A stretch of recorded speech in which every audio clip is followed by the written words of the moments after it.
welcome back everyone to the Bone Club. It's been quite a while since we last spoke. I think it's been what, Stephanie?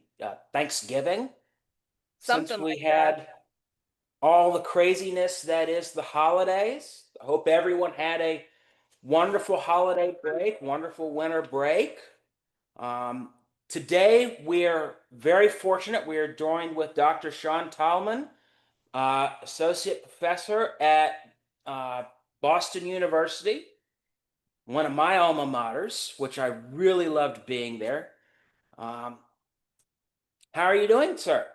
I'm doing well, thanks. Thank you for having me. It's nice to be here. How are you all? Huh? Can't complain. Can't complain. Definitely trying to get back into the swing after the holiday season for sure. But I guess we can just kind of start out because maybe some of our audience doesn't really know who you are. Can you just give a little bit of background on maybe like why you chose anthropology, what type of research you enjoy doing, things like that? Sure. Yeah, so as Ashley said, I'm an associate professor in anatomy and neurobiology. So we have a Master's of Science in Forensic Anthropology program, which Ashley attended. So I've been here, gosh, almost 10 years, which is crazy. Time goes by incredibly fast. So I got into anthropology, I mean, kind of like probably a lot of us, I didn't really know what it was fully, though I grew up definitely with National Geographics and being excited by the social and natural sciences. But I didn't fully know what it was until I took a class at community college in Seattle, where I grew up. And took a cultural anthropology class and absolutely fell in love with it. And then decided to take a physical, then called physical anthropology class, and also fell in love with that. And then decided to take an archaeology class and fell in love with that. And then a linguistic anthropology class and really liked that. And then realized, okay, I think, this might be something I want to pursue. But what does one do in with a bachelor's at that point, in anthropology? But I ended up, doing a field school, an archaeology field school in the American Southwest, and fell in love with field work and travel, and that has been a huge part of my process in anthropology. And then I took a second field school to study the human skeleton. And did it through Campsville and learned human osteology through Dr. Jane Dykstra. So that was an amazing experience because I had transferred to the University of Washington, and we didn't have any sort of representation of human osteology, bioarchaeology, or forensic anthropology. So yeah, I really got excited about the idea of studying skeletons from the archaeological record. So the idea of bioarchaeology really excited me. And then when I graduated, I worked at Starbucks, like many of us do, work as a barista with an undergraduate degree in anthropology, until I got into a graduate program at SUNY Binghamton and moved across the country and started a master's there, working with Donnie Stedman. Yeah, I was really going with the idea of bioarchaeology. And then, kind of as I progressed in that, I grew more uncomfortable with the idea of working with indigenous remains without sort of more descendant community involvement. And that was very early in the process. We're talking like early 2000s-ish. So it wasn't like it is now. And so I felt kind of, or very uncomfortable with that process. The NEGPRA process and the consultation process I love, but the studying remains that the communities didn't know we had or something that kind of bothered me. And then I took a forensic anthropology class and got excited about that. And then um, ended up, yeah, moving back to Seattle after my master's and worked in cultural resource management as an osteologist and archaeologist for a couple of years and worked or taught night classes at a community college and then did inventories for museums who found human remains in closets. And then I grew antsy again, being in Seattle, and applied for jobs all over the place and got a job in Hawaii at the Central Identification Laboratory. At that time, it was JPAC. Now it's obviously the DPAA. And then moved out to Hawaii and lived there for 6 years and worked as a forensic anthropologist. And then decided after about 6 years of that that I was at the point of wanting to go back to do my PhD. So then I went to the University of Tennessee in Knoxville, where Donnie had moved down from SUNY Binghamton. So was able to rejoin that mentor-mentee relationship and had a wonderful time at the University of Tennessee. And then ended up getting a job here at Boston University when I finished up at Tennessee. Impressive resume. That it's pretty awesome. I mean, I know it's definitely always fun to hear like who people worked under and who their mentors were and things like that, because I know it's one of those things that like who you worked under definitely like shapes how you think and how you enjoy research and like what you end up doing research on. Because I know for like myself going into grad school, I was like, I knew I wanted to do DPAA. I was like, this is the job, and really didn't have, I don't know, I guess I was a little naive at that point, to like didn't have really any idea of anything at 20. And so working under my mentor Alicia, I was just like, she really shaped how I thought about anthropology and what I thought about science and all of those types of things of like my I very much, when I went into forensic science, I was coming into it because I had thought I wanted to go to med school to be a pathologist and all of that stuff. So I was like, science is a hard science and anthropology is a hard science. And then she was just like, hold up. let's let's give some culture back to this, and like that really shaped everything. So it's nice to see like where you came from and all of that. But Yeah, and there's so many. I mean, the field is so small, which is I think one of its strengths, in that we can all kind of, do the red string tying people together on the wall and see where people come from and people's trajectories and sort of yeah, where they've been. So I think that's really exciting. And for me, it's been nice in that I mean, I never really had a plan of what I wanted to do. I was open to many different things, so I said yes to a lot of things. But yeah, I never even really thought that I would be a university professor necessarily. I knew that a PhD could help in getting there if I wanted to do that. But even when I was getting a PhD, I didn't think I was going to be an academic. So I think just having people, some of the students I teach now, or just, students now in general, seem to be very, very, very focused, which is great. It's cool when you figure it out right away. But for a lot of us, it's a very like, meandering path as to what we do, and that there isn't necessarily an end goal because the process is the important part. But that a lot of us, yeah, don't have specific 5 or 10 year plans. It's cool if you also do, because I know that there Not are those people. exactly dinghy in the ocean, but maybe dinghy in a pond. Yes, exactly. Yeah, I mean, for me, it was what I found interesting is my um, the people I studied under with my master's degree, Dr. Prinzeni, Dr. Pekenis. They had one school of thought, and then I go up to Toronto and I have Tracy Rogers, which is a vastly different school of thought. So now I come out as this weird hybrid, this Right. werewolf of philosophy. is that a But I bad think, thing though? yeah, I think Oh that that's no, just I don't great. think it's a bad thing. I think it's a perfect thing. I encourage when I mentor students and when I encourage students, I tell them try not if you can to have to go to the same school for everything, to have the same advisor for everything. You need that variety. You need to see what those schools of thought and those philosophies look like in teaching and in real world. That straight path can be a problem. It's not necessarily bad, but it can be.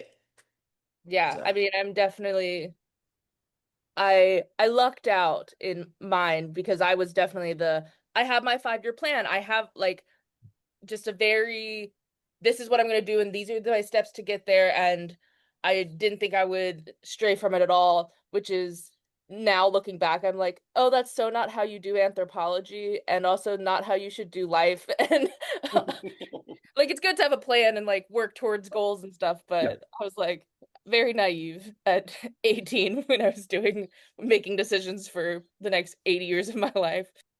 Yes, you're Yeah. 18 years old. Create a life plan and stick to it.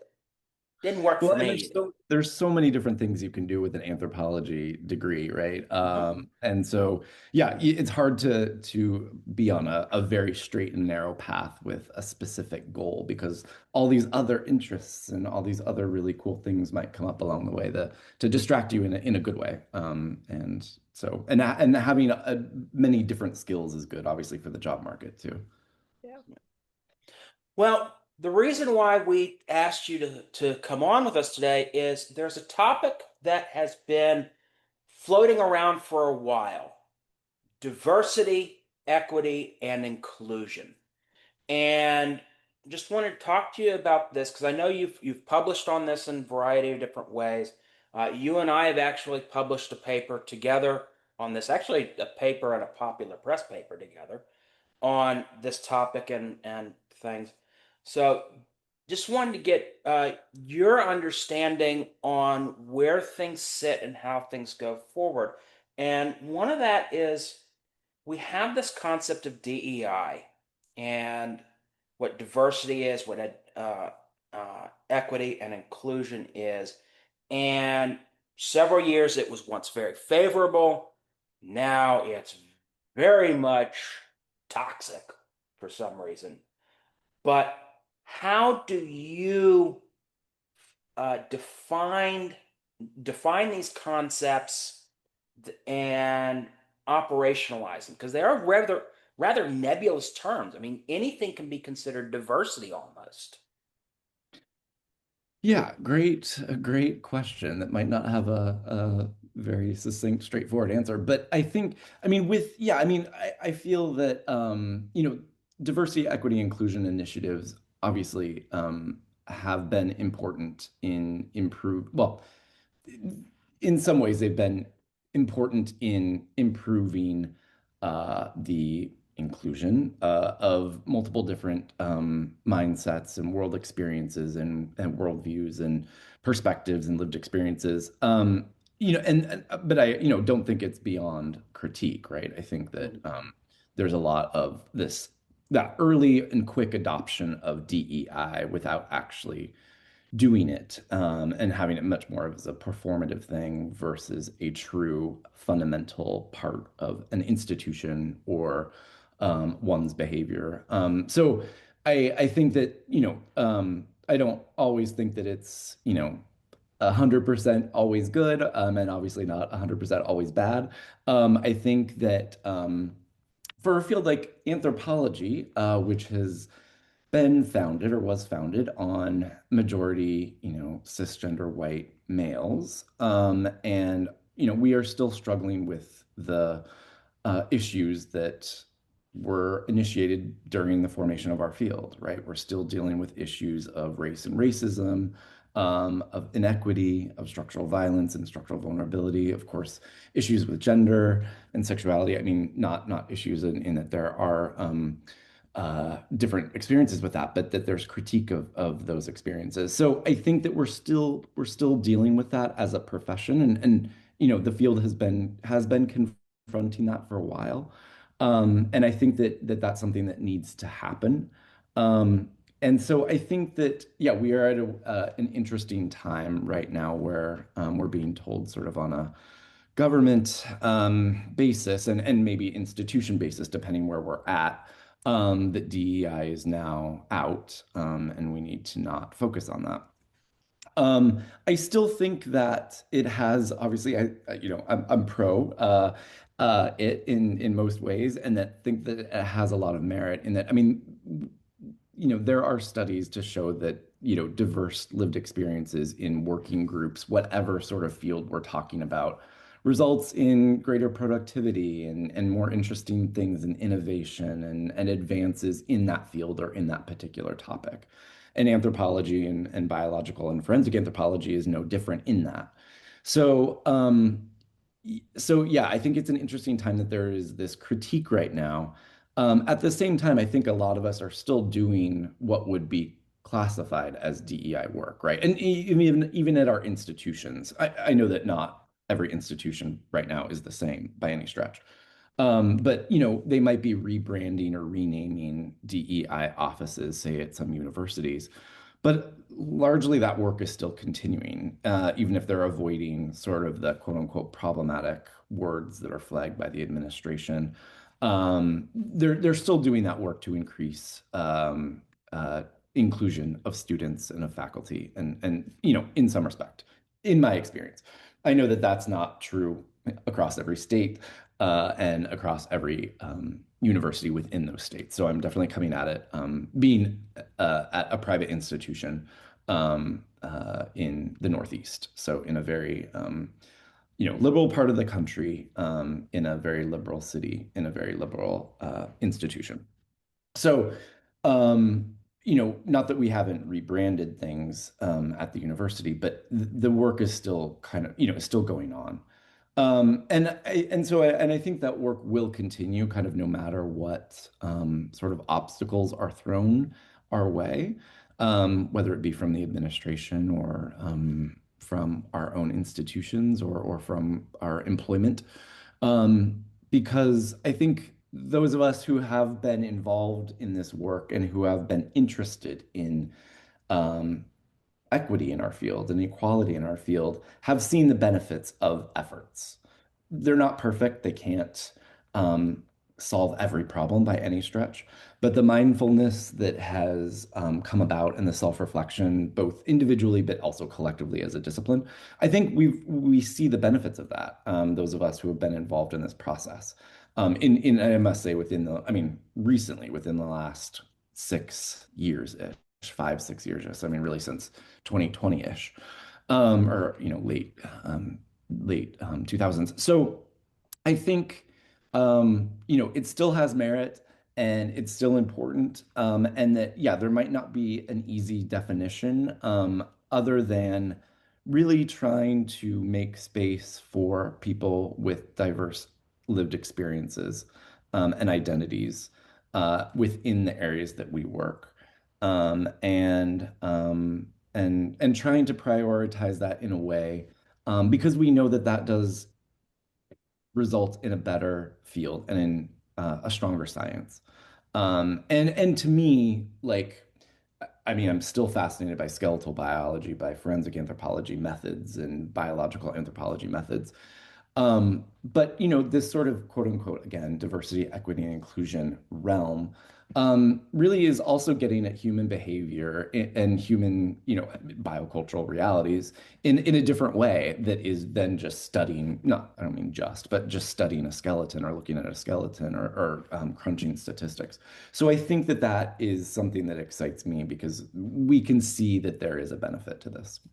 Yeah, no, I'm glad you said that. That was kind of something that I was thinking as you were talking, was like, I guess this topic really is twofold in the sense that they interact with each other, though, is like there's both diversity in our field, like who are the practitioners, what types of experiences are going into the science, and how is that affecting the science that we're doing, but then also the diversity of the work that we're doing in the sense of like who are the decedents, who are we essentially studying, and more often than not, we're not necessarily, I mean, I guess outside of my job, but you're not necessarily getting just your like typical white guys. You're getting a diverse population that you're trying to put a name to and trying to help ID and get those families some answers and those types of things. And so you really have both diversity of practitioner and of specimens, not the right word, but like the Decedents. yeah, the decedents, like who you're trying to help. So definitely just, yeah, I'm glad you said that. I think a lot of times that can get lost, and like it's not just, oh, I want to, I want more populations to like help my method, which is good, but it's also you and your mindset can help interact with what methods you use and how you define new methods and things like that. So Yeah, I think excellent point, Stephanie. I think that yeah, right. When we're talking about DEI, diversity, equity, inclusion sort of mentality, we can think about it, yeah, from a practitioner perspective and from training perspective, right, with our students, who we are as a makeup of a community of scholars.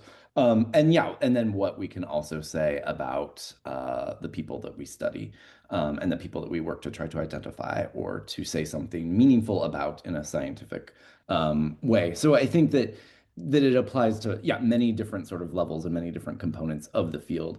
And that all of them are important because without the diversity of practitioners, say, we wouldn't think to ask certain questions about who the people are that are dead and why they ended up dead and how we could say something meaningful about their potential self-identity or, state sanctioned sort of identity or what have you. So I think that I mean they're obviously all interrelated, and that we need to like think about them together and not just like that we're just thinking about student diversity or just thinking about practitioner diversity, but the whole sphere.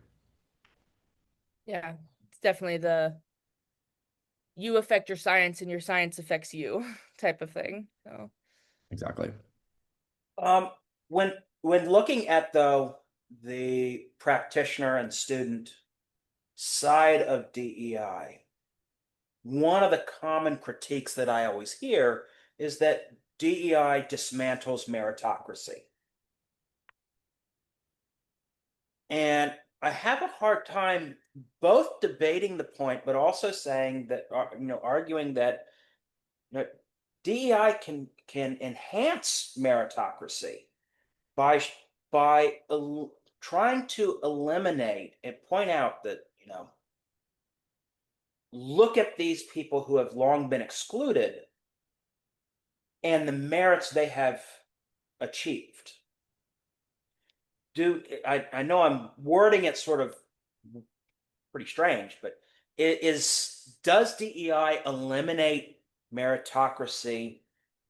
And if not, how can we better argue that this process enhances it or at least um, is an equal part of? Yeah, that's a good question, Ashley. And yeah, I have heard that over the years many times before as well, both within our field and say within an institution, university setting. You know, I think that anybody who goes through, say, any sort of grad program, and even before grad school, but if we're thinking about people who are trying to professionalize in the field, with forensic anthropology or anthropology, usually you need an advanced degree, somewhat. Not that you can't work with a bachelor's, but you usually need to go a little bit further. There's always going to be meritocratic principles baked into grad programs, getting in. I mean, we may have like gotten rid of some of the standardized testing procedures, though I think universities are now bringing them back in a lot of ways. Um, the say the grade point average, we still have to look at these sort of bare minimums for certain thresholds, right? And otherwise, like the university would be upset if we just quote unquote took everybody, right? We can't. There's not enough space. That's not like we can't take everybody. As much as we'd like to take more people at every level, we can't, based on resources and everything. So there's always, I think in academia, there's always going to be meritocracy that is always going to be in there. Like you can never get rid of it, even if we wanted to. And I don't even think that diversity, equity, and inclusion initiatives are working opposite or working to dismantle all of meritocratic principles. But they're adding nuance to the, say, any person's application. They're adding nuance to who that person is, right? So I think that it doesn't inherently or doesn't need to inherently dismantle it completely, and I don't think it ever will or could. I'm pro getting rid of standardized tests in many circumstances. But we still have certain things to look at when we are, say, looking at grad student applications or undergrad applications. So like there's still going to be something there that is going to be based on sort of your typical sort of progression and passing certain thresholds. I think that the diversity, equity, and inclusion sort of perspectives on this can help to supply like information about a person that isn't just okay, they're a straight A student. Like, I mean, right, and especially now, like so many people are straight A students, right? I mean, like we have like I don't want to just say that it's just because of great inflation, but just that, like especially once you get higher in, say, grad school or in your training, everybody has great grades, right? It's like rarely do you encounter people that are like truly doing bad in classes because they want to be there. And that's, they want to be there, not because classes are easy. But so I think that having those lived experiences to augment the already, okay, yeah, they can do the work. They know how to analyze a skeleton. They know how to do the basics, they know basic forensic anthropology. But what else can they provide that is interesting, that is motivating their potential research questions, that is motivating their perspectives on how they are going to interpret evidence, whether that be, the skeleton itself or the skeleton plus, cultural artifacts or objects. So I think yeah, I don't think that it is like getting rid of meritocratic principles at all. But it's nuancing the perspectives of the people, and really helping to see who has novel and interesting questions too about research and about how they see the field. Um, so I still think that it has a place. And that also, I mean, again, this is my experience, but the people that are asking that question or challenging that question have been, in my perspective, and in my experience, straight white men who have been like, it's been meritocracy is being gotten rid of because of DEI measures. And I came up through the meritocratic way. They might not say it in this way, but that they came up that way and they were successful in it, and therefore other people should do the same. So it's coming from, a certain cohort of people within our field, or probably within any field. So it's not, yeah, it's coming out from a very distinct group of people. I guess Does it, real quick, hold on. One of the things though that I think about is when you have that argument about the sort of that death of meritocracy, or the non-death of meritocracy when it comes to meritocracy and meritocratic principles and DEI, is, well, you can evaluate things blind. For example, the recent Supreme Court ruling, 2022 and 23, I think, on affirmative action and just review blind. Is it possible to review blind and still achieve the outcomes needed that DEI wants to profess, or even that meritocracy proclaims to profess?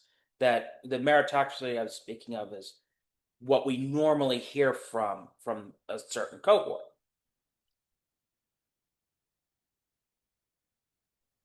Yeah, no, I mean, I don't think so. Yeah, I don't. I mean, the quote unquote blind sort of, or kind of making everybody even or equal, sort of like in any sort of assessment. I mean, we know that not everybody has access to the same resources to get to where they need to be or to get to where they are now. Everybody has taken diverse pathways to get to where they're going. People have had opportunities, others have not had opportunities.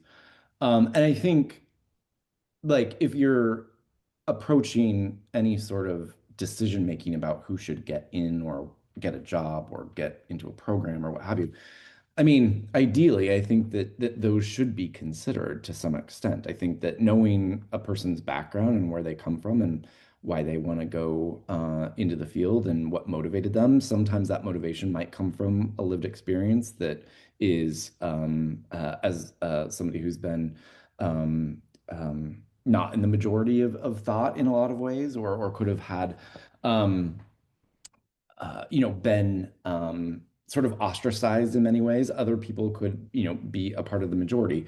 But I think that just knowing those perspectives is interesting and helpful and can only help. Because I think, I mean, there's been studies, I mean, I don't think within anthropology specifically, or I can't think of any necessarily specifically, but that, again, kind of all things considered or all things sort of equalized, that if we didn't have these sort of checks and balances with DEI, and I think that that's what DEI kind of offers is a potential for making sure that we aren't just accepting everybody from one single demographic.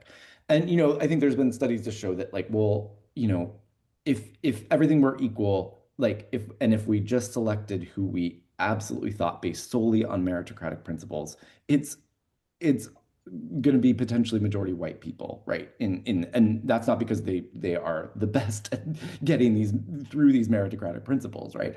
Or wealthy Yes, white exactly, right. people There's a whole specifically.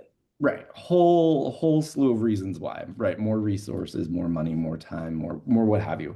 So I think that diversity, equity, and inclusion initiatives can serve as sort of a checks and balances to the meritocratic principles. So I think the two can actually work together, and that it's not necessarily like one or the other.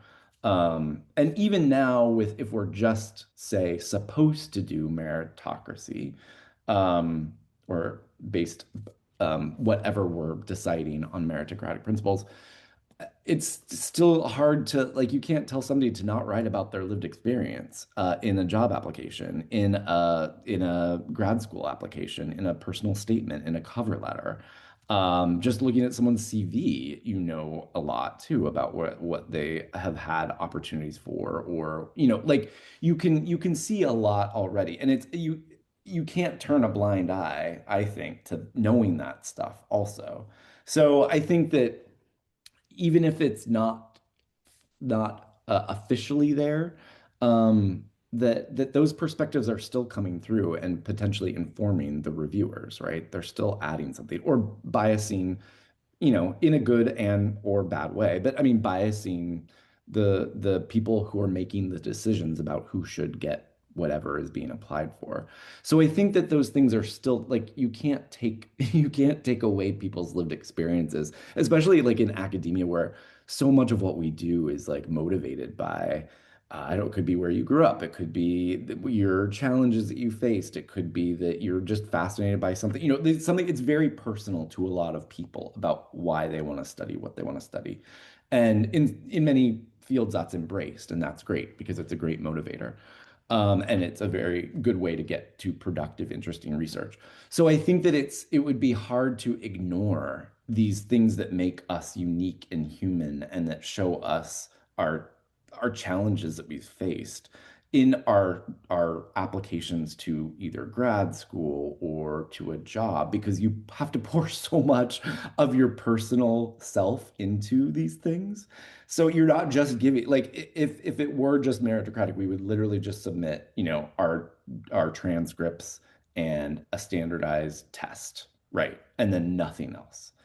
Well, And and then then I mean, even then the like thinking about like what classes I took even in undergrad, like all my electives tell you about me. And so like even if I just submitted my transcript, you're still learning, okay, well, what did she take electives in? What did she find interesting? Or, you know, having kind of like how you're saying earlier that like once you get to a certain point, most people have good grade point averages because they're interested in what they're doing. So then like even seeing my transcript, if I have, you know, high A's in all of these classes, but a C in this class, it might not be because I was bad at that class. It might have just been I didn't care about the class. And so it's like, even I think, I don't know, for me, the people that like try to tout that merit is the only way to like get an answer are also the same people that believe that people in themselves can be objective to begin with. And it's like you can't because we're people. And so like even having like numbers don't mean anything without context behind them. And so trying to pretend that, you checked these boxes means something. The meaning you place on that is based on your own lived experiences. And so, but Yeah, I think Um, that's a good point oh, that the people that yeah, I agree with you, Stephanie, that the people that proclaim that say meritocracy is being confronted or dismantled because of DEI are similar are in that same group of people who think that we're completely and can be completely objective when we need to be, or all the time when we analyze a skeleton or do whatever we do. And that obviously there's been a lot of discussion about that over the years. So right. yeah, I think it's all related. I think for sure. I would say for, I guess, the from your own perspective, when maybe not being able to call it DEI or whatever, I guess, how do you go about implementing those same principles without it being clear stated, I guess, in today's world? Community Connections Committee. Right. Yeah, there's been obviously a lot of renaming of committees and of offices in universities. I must say, again, I'm at Boston University. It's a private institution, so it's under sort of, I think, different sort of, um, sort of mandates than a public institution, though not without critique or not without people critiquing the university. But thankfully, my institution has not gotten rid of diversity. People still hold that title in, say, their actual job title, like an associate dean or a dean of whatever diversity. They've changed some of the terminology, but none of the actual aims have changed. They've done a little bit of reorganization with offices, but again, nothing has been completely dismantled thankfully at our institution. I know that that's not true across institutions at all. So I'm not saying that that's something that everybody is experiencing. But what I am seeing is that, okay, so maybe there's been a slight change of name in something. Um, we are still doing the same thing, basically, at least as an institution, in the way that we're thinking about things. That's not, obviously, like if we apply to, say, a federal grant, if you are doing stuff where there's sort of like trigger words that the administration is looking for, then yes, you have to sort of bend to those or in your application. And I mean, another thing is that what I've been hearing people say, this is not, I have not done this, I've not applied for a federal grant like this. But yeah, you don't put the sort of DEI language in your grant application, but you do the work once you get the money. Um, who's gonna know? I mean, yeah, you have to report, but you could also be very selective in the way that you use language to report what you're doing. So it doesn't mean that that is inherently gone. I mean, it could, I mean, it's obviously having a negative effect on what is getting funded and what sort of questions and projects and communities are being offered resources. So, I mean, not to say that you can just sort of brush it off by any stretch, but I think that people are so impassioned by this because the work needs to still happen that they're finding ways to do it. And so, for me in particular, I mean, like again, I've had very little. I mean, I've been on a lot of DEI related committees at the university level. Um, but like there's been nothing inherently told to me that I can't do a certain thing.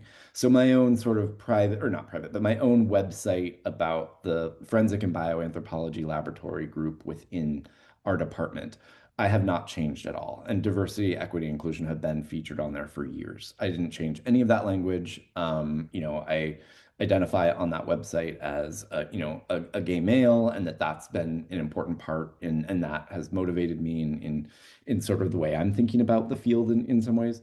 Um, and that's I think it's hugely important to my students. I mean, we get applicants and people that come to the program and because I think of this diversity, equity, and inclusion work. So because students often want professors and universities that are dedicated to this. And so for myself, it hasn't dramatically changed much. And in fact, again, I have the luxury. Again, I don't think that everybody has this luxury, but I'm like I can sort of double down in doing my DEI work. I can publish a lot on this stuff, and I'm still continuing to. I could do a podcast like this and not, thankfully, knock on wood, not worry about it jeopardizing my career. And so, again, I think that not everybody can, so I don't expect everybody to be able to do that. But that it hasn't for me changed much other than motivating me to continue doing the work and to make it visible that I'm doing the work, and to being upfront with that. And again, I think this is it reminds me of a similar, though different, but a similar time where we were starting the diversity and inclusion committee through the American Academy of Forensic Sciences anthropology section in 2017, 2018. And there was initial pushback about starting a diversity committee within the American Academy of Forensic Sciences. There was verbal pushback. Um, and we were, a lot of us were sort of shocked to hear that people had a problem with that. But that also motivated us. That absolutely was like kind of a nice, I mean, not nice, but it was a good impetus for us to like define what we want to do. Realize that no, this is important for a community of forensic anthropologists, that we want to do this work and this is what we need to do. And so I think it, like knowing that there were sort of detractors actually helped fuel sort of our motivation and our fire to do the work. Where if like everything is fine all the time, you might not be challenged to take sort of that next step to say double down on something or to be like, no, no, no, this is actually important. And I have to verbally or in writing defend this in some way or argue for it.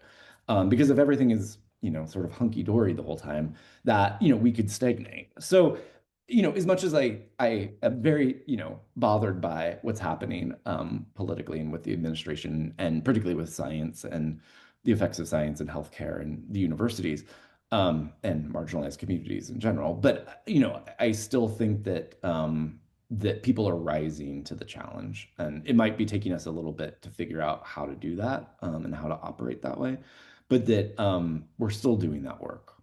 So, and that's important. With that, though, as we've noted, for a while, DEI seemed to have some favor within academia. There was pushback, but there was some favor. And in the last few years, particularly this last year with the administration, there's been considerable pushback, relentless assault on anything even remotely considered diversity. Where did things go so wrong in your view? And how can we bring this into balance? This Mhm. seems to be a societal question. DEI is either the devil or it's good. And I figured there has to be a balance somewhere. I would say I don't want, I mean, I'm going to let you answer too, Sean, but I think for myself that difference is mostly just a lack of understanding of what it even is. Because I think a lot of times people who, I mean, like my own father, like who really thinks that this is like this horrible thing. And I'm like, I don't think you, like, I've tried to spend a lot of time being like, I don't know if you know what you're talking about actually. Like what you're saying and what I'm saying are going across from each other and not meeting anywhere in the middle because we're talking about very different things. And so I think for me, when I come across people that like, do think DEI is the devil or whatever, it's asking a lot of questions to them of like, well, what do you see as bad? Like why are you thinking the way you're thinking? Because sometimes the thought process helps explain, oh, maybe what they're saying isn't what they're actually thinking. And there is actually some crossover that we can come together on some beliefs while, if you just hear the sound bites, you might think, oh, we have nothing in common and we can't ever come to an agreement of any kind. Um, I don't know. That's just what I tend to do. But Yeah, that's interesting. Um, yeah, I think, I mean, that's a great question, and again, not an easy, straightforward answer. But I think that, like, I mean, right. So if people are arguing DEI, yeah, is either the best thing ever or the worst thing ever. I mean, rarely is anything, any one initiative or any sort of group thought 100% good or 100% bad, right? Like meritocracy isn't necessarily 100% bad. It's not 100% good, right? So I mean, there's all this, it's all sort of gray area, right? As with most things, and depending on context too, it's gonna matter. So it should never be black or white, right? That DEI is always going to be 100% good. I think that within like the academic sphere and the university sphere, I think that there was a lot. I mean, if we're thinking, this if this got really up and running in the 2020, really in post 2020, but with the murder of George Floyd and racial reckonings and COVID, and I mean all the things that drove us into sort of self-reflection, both self for the discipline and for our own sort of work. That there was obviously a lot of sort of posturing, right? A lot of like jumping on the bandwagon of DEI right away, right? Like universities did it. There were diversity statements everywhere. There was like, these things that were just like, okay, this is what we need to do now. So it was sort of obviously a reaction to what was going on sociopolitically. Um, and Almost a again, performative reaction in a yeah, lot of places. right, yeah. And I don't think that was inherently bad either, but that also there wasn't a ton of follow through with a lot of these institutions. So like they would do one diversity statement and be like, okay, we did our work. Now we have it up on the department or on whatever website, that people can see that we did the work, and we're done. And so there was a lot of this posturing with DEI, a lot of performative DEI work, or just really not anything really happening after they sort of initially got groups together, communities together, to talk about this stuff. So I think that I mean, there's rightfully a critique of that, right? That you need to follow through with whatever initiative that you're sort of taking on, or whatever torch you're gonna sort of bear and run with that. So I think a lot of institutions, I mean, not just colleges or universities, but like, I mean, many different places did this, right? Where they did some of the work in the beginning and didn't do anything, later on. So I think that there's a big critique there, and I understand that critique, and that wasn't a good thing. So, I think that's one place where it was starting, to be questioned. I think also not defining whether it be an institution or what have you, like not defining what they mean by diversity, equity, inclusion, or whatever terms that they're using, right? And not just saying DEI. Like, I mean, obviously, like it makes sense to say DEI, in certain contexts versus saying the whole thing out all the time. But I do think that like actually saying diversity, equity, and inclusion, saying that out in conversation with people is more helpful than just DEI, even though everyone knows what DEI stands for. But like, how can people be actually against inclusion, right? Like, so like when you kind of list it out, it's like diversity, equity, and inclusion in and of themselves on their own, even if we just take the Merriam-Webster definition, like they're not bad words, right? But like together, DEI is bad. So I think that like even just spelling that out, and saying what you mean, particularly as an organization that has power, right? That has some sort of sway in either getting students or getting people employed or what have you, I think is really important too, and not just being like DEI. Even though I understand, like in conversation, we do that. So, yeah, I think defining what you mean, and again, I don't think organizations and people have been good with that, defining what they mean or saying what they mean, other than DEI, and doing the just performative stuff without any sort of real follow through. And then, of course, with since January, or since the last election. I mean, that was just another huge blow, right, to any sort of diversity, or is seemingly a huge blow to diversity, equity, inclusion initiatives. Though again, I mean, we're seeing that, like, say, um, the court proceedings and the legal ramifications, like, the administration isn't necessarily winning in these things that they're trying to stop. Like, they may have paused things for a while, and that people might have preemptively stopped doing DEI work.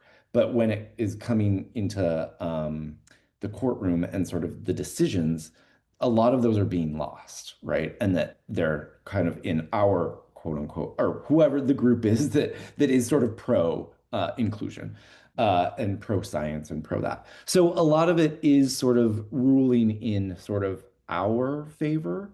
It's just taking time to get there, right? Um, so I think that, yeah, I mean, obviously this year has been an immense challenge, especially with, like, the premature acceptance of whatever these rulings are, right? Like, if they, like, just, okay, you can't have Premature capitulation. yeah, right. Yeah, just like saying yes, right? Without being like, wait, do we have to? And why are we doing this now? Is there any legal recourse to doing this or not doing this right now? So, I think that has obviously been a challenge. But again, I think that legally, things haven't panned out for the administration in a lot of ways, even though it's not been an easy battle, and that it has paused, and stopped. I mean, to some extent, but some of the work that's happening, but that people are still finding ways to do that work, which I find exciting. I think hopefully, I mean, we'll only get better over these next few years too, even if it will get not better politically. But knowing that we do have 3 more years of whatever this is, do you see any sort of short-term and long-term ramifications related to this dismantling? Particularly, not just in academia, but I think particularly within a lot of forensic anthropology is in government. It's not just in academia. Do we have that ramification? Yeah, Yeah. well, I would be interested to hear, yeah, what Stephanie thinks about this. Yeah, I'm sure. I mean, yes, there is going to be that. I mean, I think, funding, I mean, getting federal grants is going to be a challenge, for just inherent topics that we want to study, right? I mean, studying women was problematic, right? Deemed problematic. Like studying trans people is deemed problematic. Like, so just even just the topic of the whatever group, right? Or the name of the group.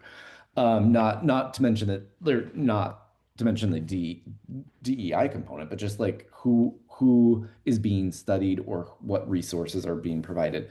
So I think, so yes, that's gonna, I think, remain a challenge, though hopefully getting a little bit better, especially with some of these rulings that are coming out that, the money that was not given to people is now, or given to institutions and things, are being sort of given back, even though there's been damage, of course, done. Um, And just got to so hope it doesn't get to the Supreme Court. yeah, yeah. So I think, yeah, I don't know. It will be interesting to see. I think, I mean, 6 months ago, and earlier, I would have been like, oh my gosh, like, this is the worst, right? I mean, it's pretty bad. But I mean, like, that there is no coming back from this. Now I'm seeing, like, because we've gotten used to some things a little bit, and that things are still sometimes operating, again, depending on the context and where we're at, that I have a little bit more hope now than I did, say, 6 months ago or last January or something. So, I think that yeah, I don't think it'll be completely, dismantled, in my perspective. But again, I'm operating from a private institution in a very, like, bubble space of Boston, surrounded by other, somewhat like-minded institutions and people to some extent. Not that there's not a diversity of thought here, but yeah. So, but from a government perspective, Stephanie, I'm curious, what you think. Yeah, it's different. I guess the best way to put it is kind of how you were saying earlier that like the names have changed, but the work's still kind of being done in the sense that like we were mandated to take off like pronouns at the end of our signatures and things like that, but it's definitely like the conversations are still being had, just not written or not, like those types of things. I feel like I've had a lot more like I don't know, scuttlebutt, like water fountain conversations that honestly are better than any written conversation that I've ever had because people are like truly coming together to being like, what do we do? How do we, like how do we work within the system, but also not be okay with this stuff, like the things that we're not okay with.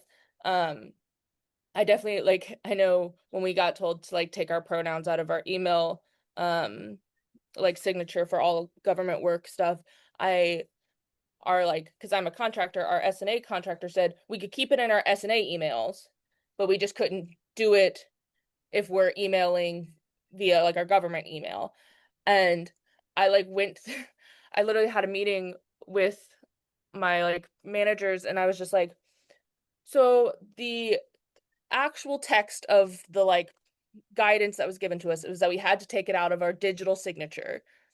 If I just hand wrote it into every email, would I get in trouble? And they were like, I mean, doesn't that kind of go against the spirit and intent? And I was like, yes, but I want to go against the spirit and intent actually.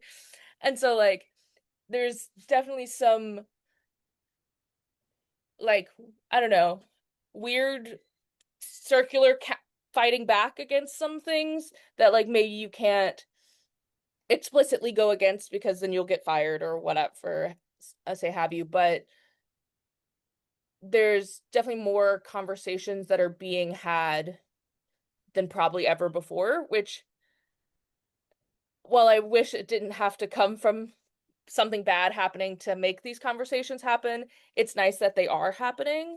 um where like I know we've definitely had lots of conversations within the last couple years at work of like, I mean, this is more method based than necessarily like employment based, but like what are we doing for ancestry? What does this mean? How do we go about like the yes, most of the population that we're working with are white men in their 20s, but it's not everyone. Like the Korean War and Vietnam War definitely had more diverse populations than that. And how do we go about writing that? How can we do what the field is pushing for and what we ethically believe is correct to do for our science while not writing something that's going to get flagged somewhere down the line. And so it's definitely been interesting to hear those conversations being had, um, even if kind of behind closed doors. So hopefully not dismantled, I guess is the answer, but Yeah, definitely just looks different. I wonder, thinking about it, not just for government workers, but for academic workers, for anybody within forensic anthropology and anthropology in general. We're not stupid people. Most of us follow politics to some extent. But I think going forward, looking at how funding has been weaponized, particularly against anything that looks like DEI, part of our unofficial job description is studying and understanding politics in the now and in the future, because this is going to change. In 3 years, there's going to be a new administration, there's going to be new policies, but the radical shift that has taken place and the norm breaking that has taken place this term has sort of opened the door for the future. And now, as anthropologists, I think we have to observe, study, and almost predict what's going to happen to make sure that we can adjust going forward before the adjustment's even really needed. I don't know if we can necessarily predict. I mean, we can have some best guesses, I guess, but I think if we're trying to predict human behavior, then we're almost doing what they're doing, but on the opposite end. And so I think, well, it's good to be preemptive and like, work Well, toward. preemptive is it, I think is a better word than predict. What I mean is I think for us, when it comes to what has taken place, it took academics, researchers, anthropologists, for us specifically as anthropologists, almost 6 months. It took us half a year to realize how to work with and within this administration. In future, we can't take 6 months. We're going to have to look at before that. We're going to have to say, all right, this is coming in. How do we address it? And that requires us sort of knowing that political structure and knowing that political mindset that we haven't really had to do before. We've been in our scientific bubble of, okay, I can write my grant, send it in, it'll get approved or rejected based on the merits and come back. Now we have to sort of look at it like, well, what's going to be politically favorable in this administration or in the, if we're talking about a year out, the incoming administration, if there, whichever one gets elected, rather than, all right, I can just write whatever I need to. I think to a certain extent, though, that we always kind of had to do that. I mean, now it's definitely the administration has been a bit more explicit and like you can't say these words. Like if I had tried to get grant funding for my thesis, it would have been like said no because I have the word bias in there. And arguably almost my research was to try to make people more objective. And so like what they kind of Yeah. would have wanted, it still would have been said no because of bias. And so like I think it always was kind of there of like trying to, I mean, think about like when you write resumes and do any cover letters, like you tailor it to who you're talking to a certain extent. And so I think that's always been true.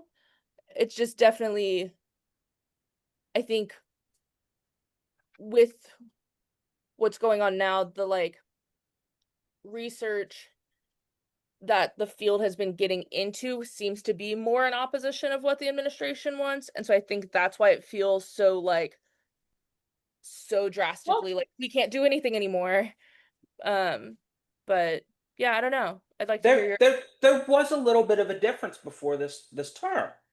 The NIH, the NSF, the NIJ. Well, the NIJ is still kind of giving us grants, which is great.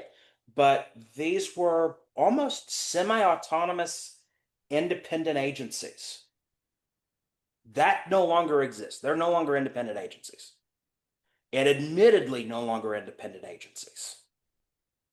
So we have to follow what the administration is doing. There is no more even slither of daylight between the two. But I do think that that's always been the case, right? I mean, like the NSF, I mean, is appointed by the president or like people like Mhm. the higher ups of the NSF, right, are like appointed by any president. Or so I think we've had to navigate this stuff before, right? I mean, Trump's first term, and then prior to that, there was other, things that we had to navigate. So like I think that we always have to like be cognizant of the sociopolitical landscape that we're working in, and that any grant you have to sort of be aware of that. And so I don't think that I mean, yeah, like it seems more extreme right now because there's so many words and groups, targeted groups that, we can't focus on in our studies, supposedly, but that I think we always have to do that. But I also think that, like, I mean, again, well, I think that in certain ways, like the cat is already out of the bag or the toothpaste is already out of the tube or whatever, like you can't put it back in that, like, again, a lot of us, and again, I'm sort of collective us, um, have seen the benefits of what these diversity, equity, and inclusion initiatives can do and perspectives, whether it be write a paper, whether it be get a group of people together to write a paper, whether it be to do a poster or a presentation at a conference, whether it be, a website, whether it be to do a committee or be on a committee. We see the benefits of these. And it's not just because we drank the Kool-Aid, right? I mean, we see that it is beneficial and that it is helping people. And strengthening the field too. And then, I mean, I look at my students, and I mean, there's no question that they are way more interested in, I mean, just even like 10 years ago when I started teaching versus now, I mean, students have changed so much.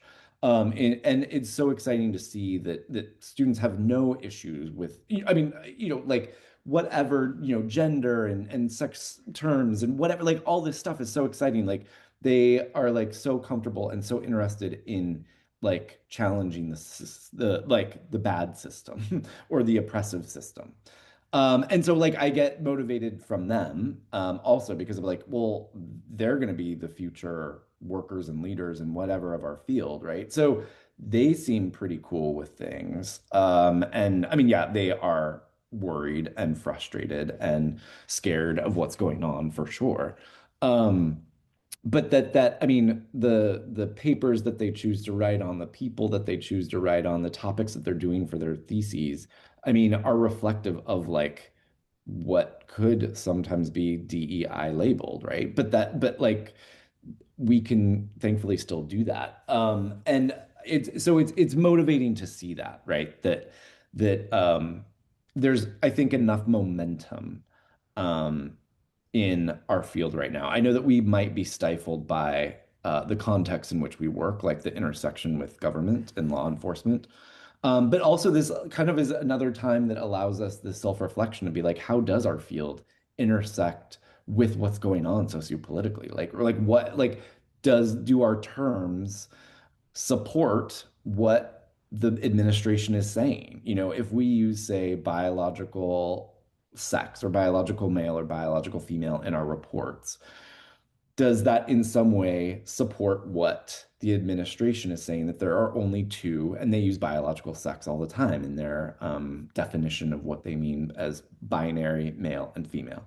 So like if we're using that, I mean, that's just a small example, and I'm not saying don't use it.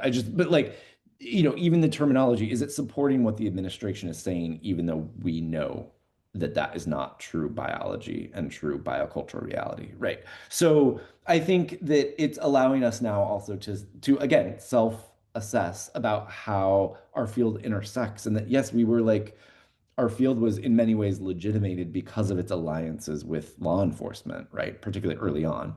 And that has its like sort of tendrils affecting our field now, right? Like where we're still operating on that five race, ancestry, whatever your population affinity, whatever you want to call it, it's still race, right? It's still going back to the old school race categories. So we're still operating under that. We're still operating under the same sex and gender categories that were founded in what like law enforcement uses, even if we're trying to sort of diversify the language or to like make the language more inclusive. So like we've been legitimated by law enforcement and by the government or the state sort of early on. And that has sort of trickled down, obviously, like history does, to today. And so I think that, and like, do we want to be legitimating what the state is doing right now? I mean, obviously, like jobs are important. Like I'm not saying don't work for the government, but just like, we should be cognizant of the work that we're doing and whether like we're supporting these totally wrongful claims that what they're saying about human biological variation. So I think that there's a potential opportunity now to sort of engage with that too, to be like, what are we doing and how is our history being influenced by the socio-political landscape.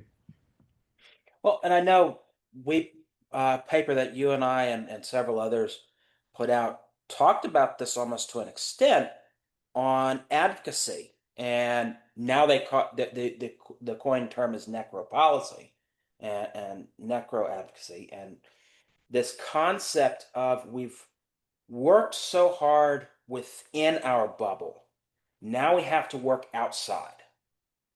We have to engage with the outside spheres, the outside world, to try to not just explain, but engage with what our research is, what it can do, what it can't do, what we mean, because we do see a lot of our research being um,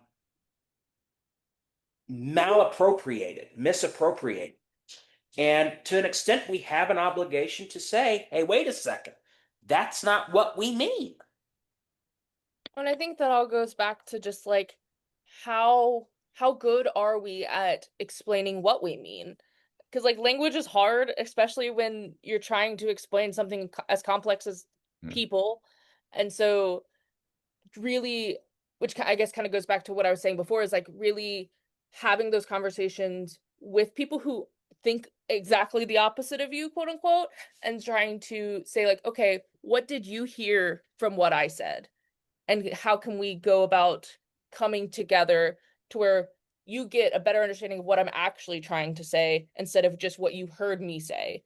Um, and that's really hard because then you have to truly understand what you're talking about, which is hard, and then being able to explain it in a way that other people who don't know what you're talking about can understand, and like trying to find that happy balance of also listening, where like I know that's one thing that like I struggled with for so long, of like just sitting down and listening to someone who I completely disagree with and just being like, okay, so I said, XYZ about morphological sex, but all you got was they're a man. And it's like, okay, that's not what I said, but why did you get what you got out of what I said, and how can we bridge that gap?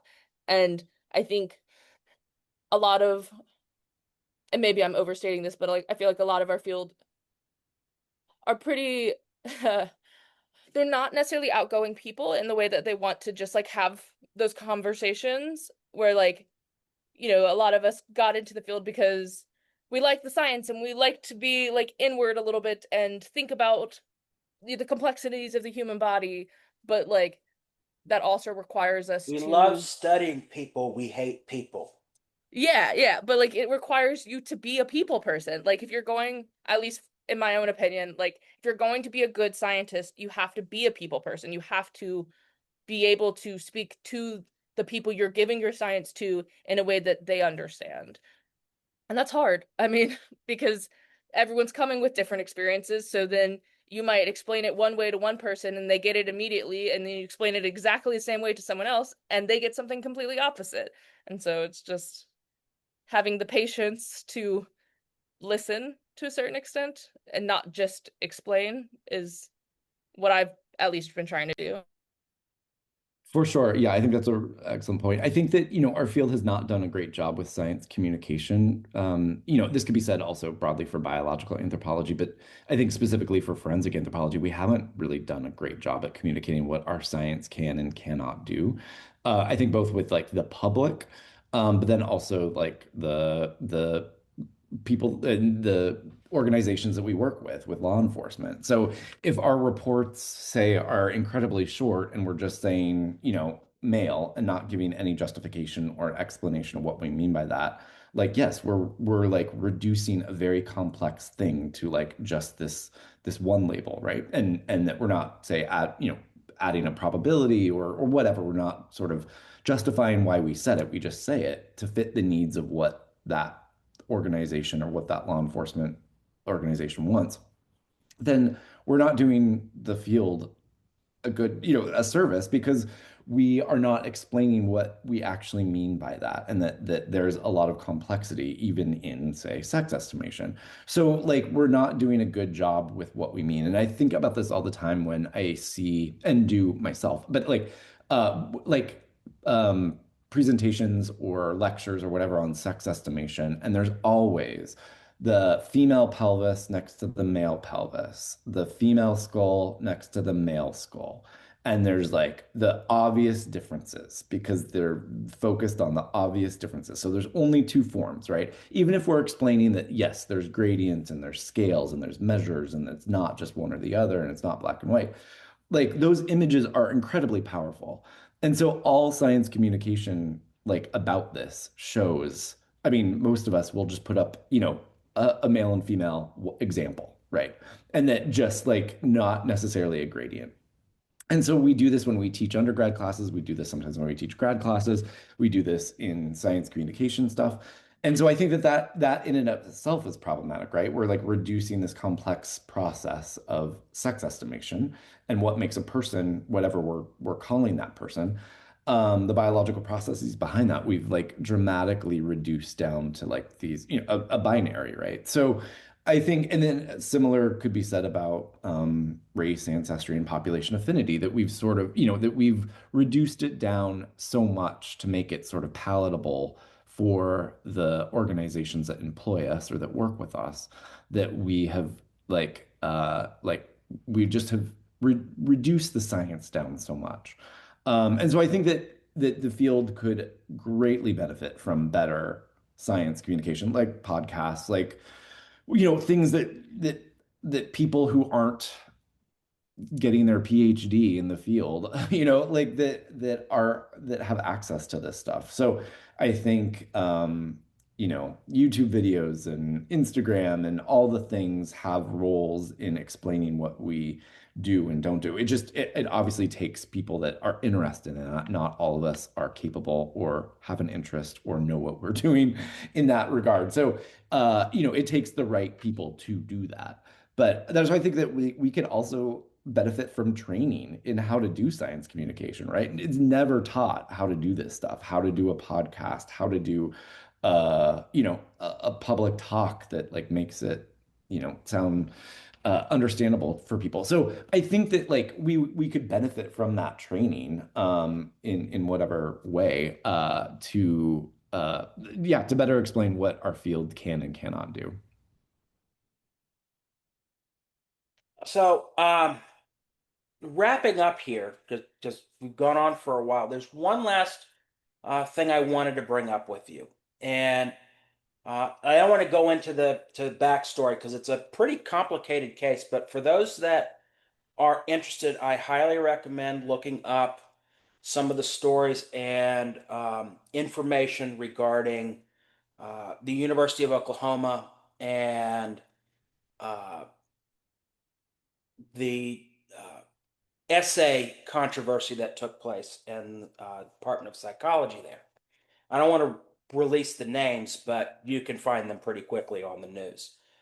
Um, but knowing that you've followed it, you've paid attention to it, right? Which This is the student. Just briefly, it's an undergraduate student turned in an assignment that didn't follow the instructions that, as we know them, the instructions have been published out. They're out in the world. The essay's out in the world. Failed to properly cite anything, including the Bible that they had reportedly cited or referenced, not cited. Used only opinion and used that opinion to attack fellow students. Admittedly, on a news report, a local news report, didn't even read the article they were supposed to reflect on, didn't reference the article they were supposed to reflect on, and it was grammatically well below what you'd consider university level. They received a 0 and were asked to redo the assignment. And went to the university, to the governor of the state of Oklahoma, and to a well known student organization, Turning Point USA, and claimed religious discrimination. The University of Oklahoma has terminated the graduate teaching instructor rather than backing up the instructor. Right. And couple of things, I worry about this for a few things. And one of them is, well, this incident has received national attention.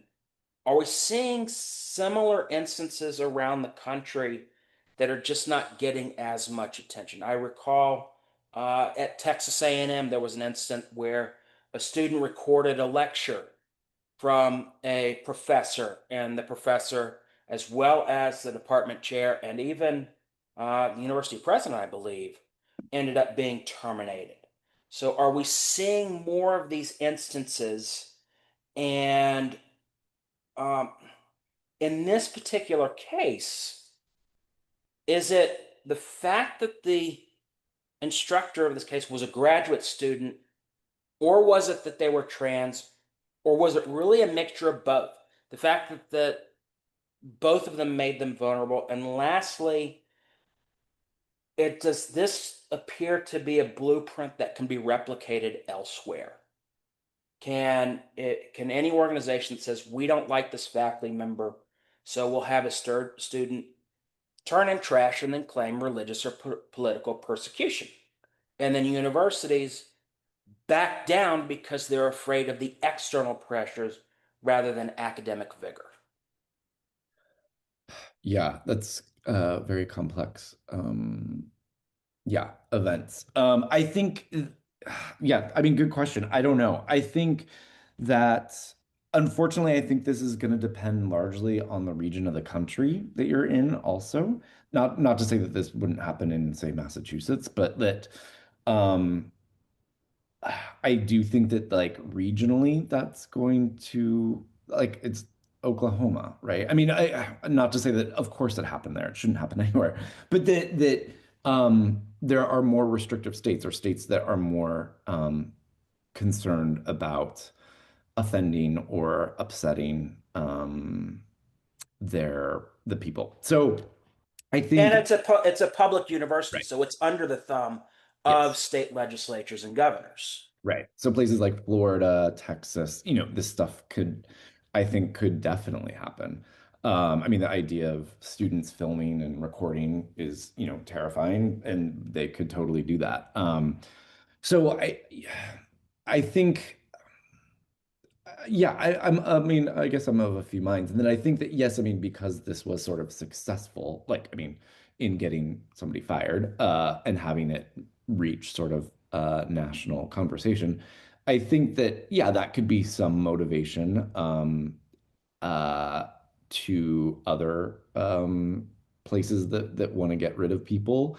At the same time, I think that I don't think it should be viewed as like a conspiracy, like a because that's scary to think about it, that like that there's going to be people that are always looking for, trying to get people out of academia or out of any sort of organization.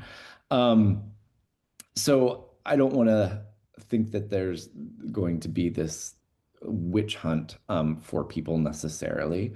Um, but what I think that it also says is like, I mean, it's interesting because I mean we think that the university, and I'm thinking of a university, and this is that example, but that the university in some ways is protective, right? Or it could be. It can protect its students to some extent. It can protect its staff and faculties to some extent.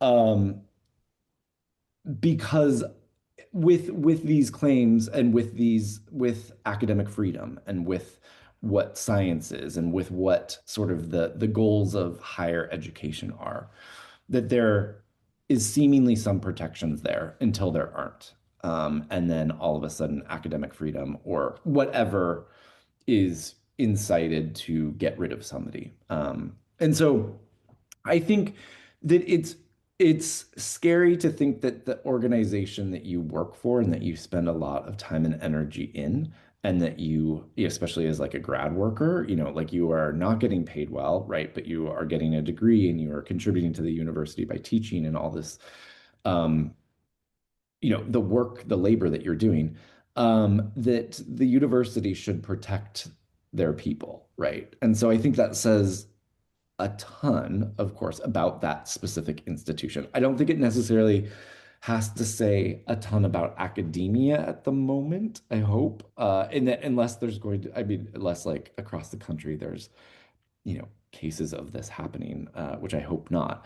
But I think it says a ton about that university, and that, I mean, I would hope I mean, that is going to affect who applies to work at that institution, right? That is going to affect the students that go to that institution. I mean, it could motivate students to go to that institution if you're under a certain mindset, right? It could also motivate people to not go to that institution.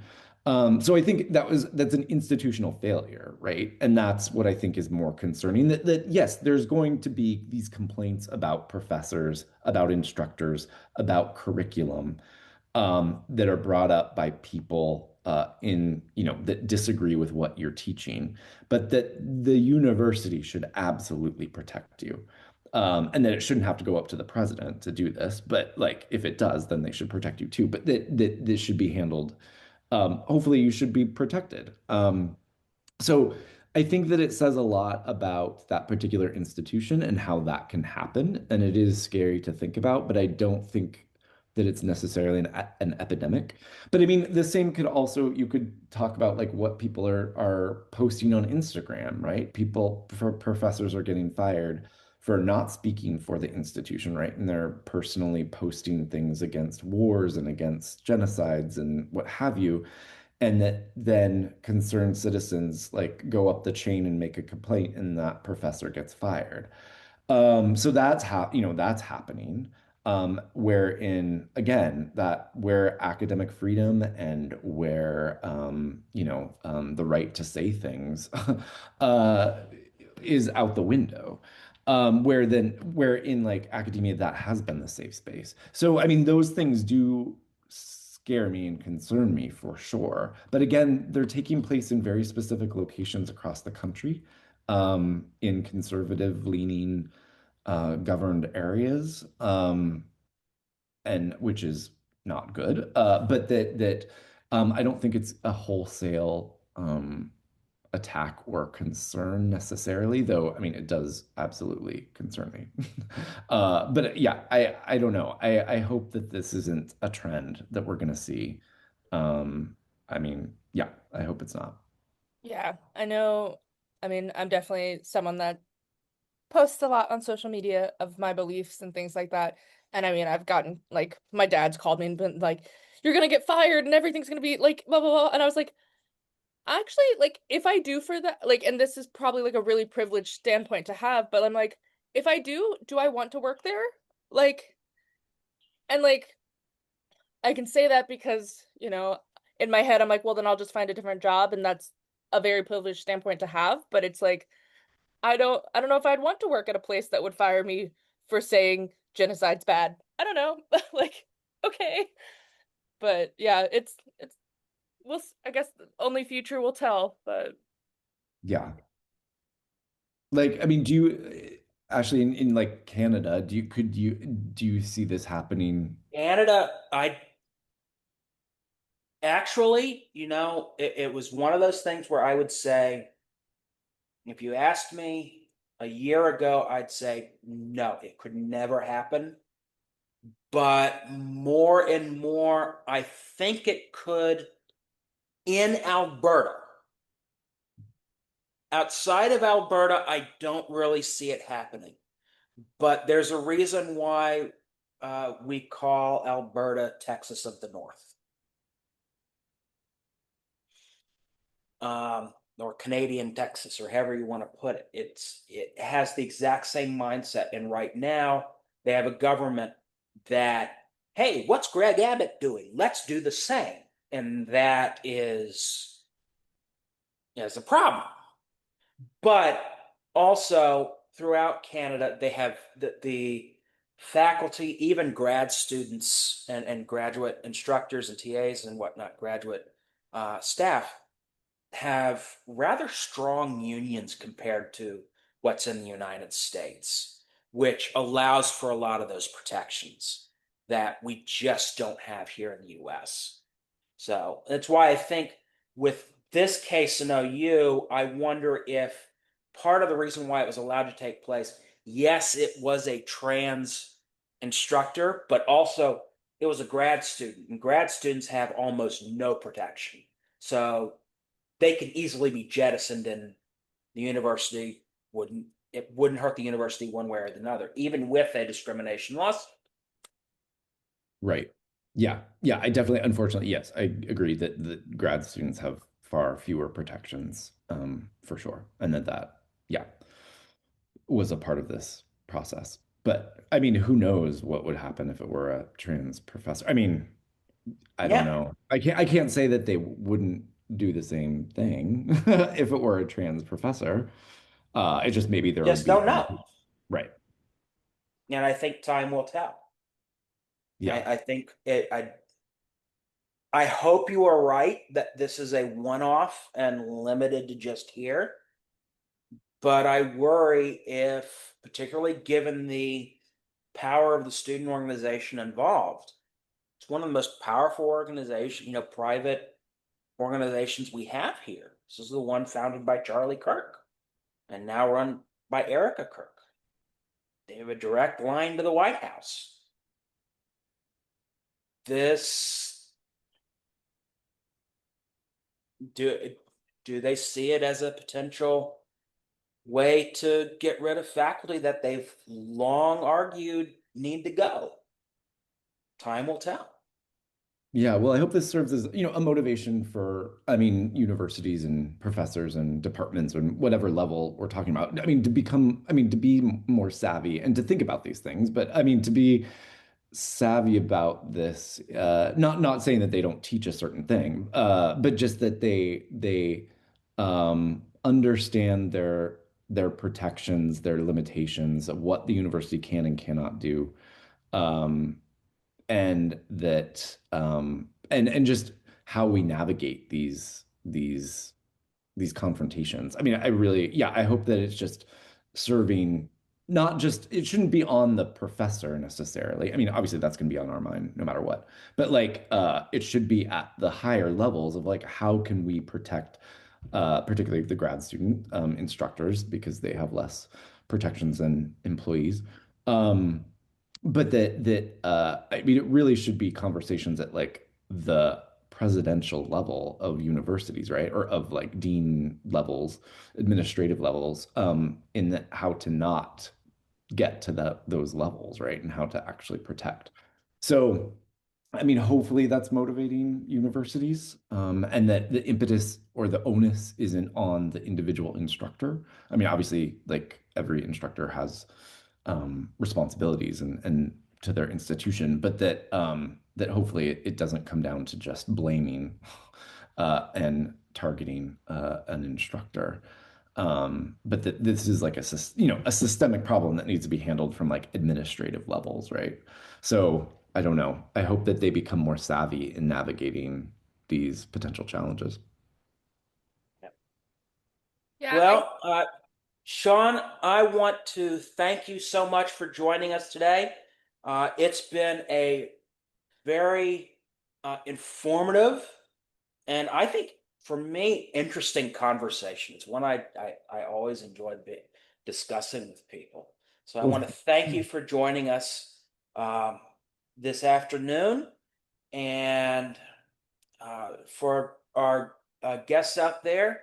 Um, is there a way they can contact you if they have any questions or things like that? sure. Yeah. People are welcome to reach out over email. My email is Tallman, at bu.edu. Also, if people are on Blue Sky, though I don't really post that often at all, but the Forensic and Bioanthropology Lab Group, or Fab Lab, at BU we have a Blue Sky account, so you could do it that way as well. But probably email Tallman at bu.edu is probably the best way. And thank you so much for the invite to talk with you all. It's been a pleasure, even if it's a potentially stressful conversation. I mean, you got to have those conversations. And I think that's why stuff like this is important, because if we shy away from the hard conversations, then they never get had and things never change. And so I guess one thing that I kind of, less talking to y'all, more to the audience, but if the conversation today, like, made you think about something different than you maybe had before, or you have more questions, you can always reach out to us and we can give you resources or other things like that. But it's also okay to like admit, oh, I didn't actually understand this before, and maybe my mind's changed, and that's okay too.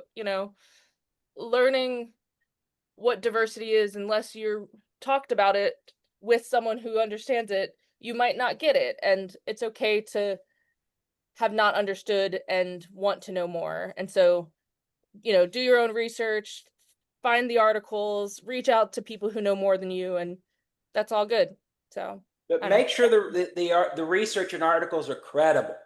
Yeah. Don't do There, Wikipedia, there, there but there's some bad stuff out there. there is. And, There is. and people love being reached out to about their papers and stuff. So if like students at all can't get access, or anybody can't get access to a person's paper, reaching out to the authors, like they will gladly give you the paper for free. Like you should never pay for a paper. So Right. engaging with people about their work, they love it. We love getting those emails because we don't often. Or I mean, it depends, but so it's nice to get asked to provide a paper or to say that I read your paper or can I get this paper because I will gladly provide it. So yeah, reach out if people can't Yeah. get stuff. I mean, I've definitely had people that are like, "Can I have your phone number just to call you because I want to talk about this thing?" And I'm like, 100%. I spent a year and a half on this thesis. Yeah, I want to talk about it. Let's go, And I'm sure it's the same for people who spent, 6 years on their dissertations or a lifelong's research on, a topic that they've had lots of papers on. Um, we do it because we're interested in it. So most people are more than happy to talk about it. Maybe if someone just finished their dissertation, give them 6 months so they can decompress. But I after don't that, want to think about mine. but yeah, just reach out and ask more questions, and questions are never bad. So I want to thank you, Sean. It's been a very pleasant conversation, very interesting one. And Stephanie, you and I, we will next be for those of you out there, we will be live at New Orleans with the American Academy of Forensic Sciences meeting.